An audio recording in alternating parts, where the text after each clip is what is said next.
ଚଳିତ ବର୍ଷ ଯୁକ୍ତ 2 ପରୀକ୍ଷା ପାଇଁ ଆସିଲା ବଡ଼ ଅପଡେଟ୍। ସବୁ ପରୀକ୍ଷା କେନ୍ଦ୍ରରେ ଲାଗିବ ସିସିଟିଭି କ୍ୟାମେରା। ନଭେମ୍ବର 15 ତାରିଖ ସୁଦ୍ଧା ଯୁକ୍ତ 2 ପରୀକ୍ଷା କେନ୍ଦ୍ରରେ ସିସିଟିଭି ଲଗାଇବାକୁ ସମସ୍ତ ଉଚ୍ଚ ମାଧ୍ୟମିକ ବିଦ୍ୟାଳୟ ଅଧ୍ୟକ୍ଷଙ୍କୁ ଉଚ୍ଚ ମାଧ୍ୟମିକ ଶିକ୍ଷା ପରିଷଦର ଚିଠି ଲେଖିଛି। ଏଥିସହ ପୂର୍ବରୁ ପରୀକ୍ଷା କେନ୍ଦ୍ର ଗୁଡ଼ିକରେ ଲାଗିଥିବା ସିସିଟିଭି ସବୁ କିଭଳି କାର୍ଯ୍ୟକ୍ଷମ ହେଉଛି ତା ରିପୋର୍ଟ ଦେବାକୁ ମଧ୍ୟ ଚିଠିରେ ଉଲ୍ଲେଖ କରାଯାଇଛି।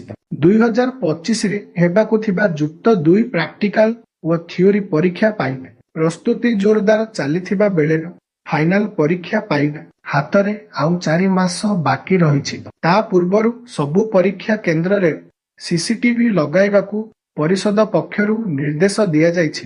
ପରୀକ୍ଷା ସ୍ୱଚ୍ଛ ଓ ସହଜ କରିବାକୁ ପରିଚାଳନା ହେବ ସେଣ୍ଟର ସୁପରିନଟେଣ୍ଡେଣ୍ଟଙ୍କ ଅଫିସ, ଏକ୍ଜାମ ହଲ ସହ।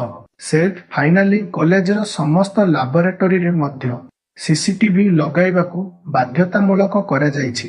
ଯେଉଁ ଶିକ୍ଷାନୁଷ୍ଠାନ ଧାର୍ଯ୍ୟ ସମୟରେ ନିର୍ଦ୍ଦେଶ ଅନୁପାଳନ ନ କରିବେ ସେଠି ଉଭୟ ଥିଓରି ଓ ପ୍ରାକ୍ଟିକାଲ ପରୀକ୍ଷା ବାତିଲ କରାଯିବା ସହ କାର୍ଯ୍ୟାନୁଷ୍ଠାନ ପାଇଁ ରାଜ୍ୟ ସରକାରଙ୍କୁ ସୁପାରିଶ କରାଯିବାକୁ ନିଷ୍ପତ୍ତି ହୋଇଛି।